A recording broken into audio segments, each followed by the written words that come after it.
எல்லோருக்கும் வணக்கம். 12ஆம் தேதி நிஃப்டி எப்படி இருக்க போகுதுன்னு சொல்லி ஒரு சின்ன ப்ரெடிக்ஷன் பண்ணி பார்க்கலாம். ஸோ என்னுடைய ஓபிஎம் கால்குலேட்டர் பேஸ் பண்ணி வர இந்த நம்பர்ஸை தான் நான் வந்து எடுத்துக்கிறேன். ஸோ அதனால் நான் வந்து செபி ரிஜிஸ்டர் அட்வைசர் கிடையாது. இது ஃபுல் அண்ட் ஃபுல் பேப்பர் ட்ரேடிங்கான ஒரு இன்ஃபர்மேஷன் தான். ரியல் ட்ரேடிங்கான எந்த அட்வைஸோ ரெக்கமெண்டேஷனோ கிடையாது. ஸோ இது முக்கியமான டிஸ்க்ளைமர் மனசில் வச்சுக்கோங்க.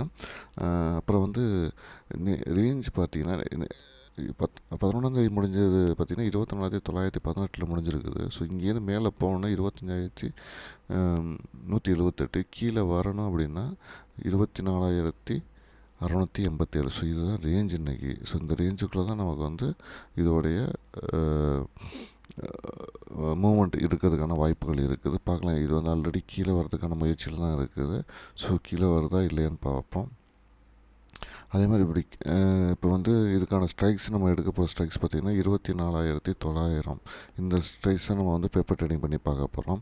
ஸோ அப்படி பார்க்கும்போது அதுக்கான ப்ரீமியம் இப்போ நமக்கு வந்து இருக்க எப்படிலாம் டச் பண்ண போகுதுன்னு சொல்லி பார்க்கலாம். 65, 130, 195, 261, 326, 391. ஸோ இந்த ப்ரீமியம்லாம் அது டச் பண்ணதா அப்படின்னு சொல்லி நம்ம பார்க்கலாம். ஓகேங்களா. ஸோ இது எப்படி மூவ் ஆகுது அப்படின்னு நம்ம வந்து பார்க்குறதுக்கான வாய்ப்புகள் பார்ப்போம் எப்படி இருக்குதுன்னு.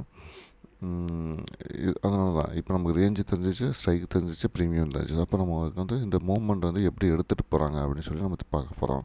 ஸோ இதுதான் நம்ம வந்து நான் இன்னைக்கு ஃபுல்லாக பார்க்கணும். இதோட அனாலிசிஸை வந்து மார்க்கெட் முடிஞ்சதுக்கப்புறம் நான் திருப்பி போகிறேன். இந்த வீடியோ உங்களுக்கு பிடிச்சிருந்தா லைக் பண்ணுங்கள், கமெண்ட் பண்ணுங்கள், ஷேர் பண்ணுங்கள், மறந்துடாமல் சப்ஸ்கிரைப் பண்ணுங்கள். நன்றி, வணக்கம்.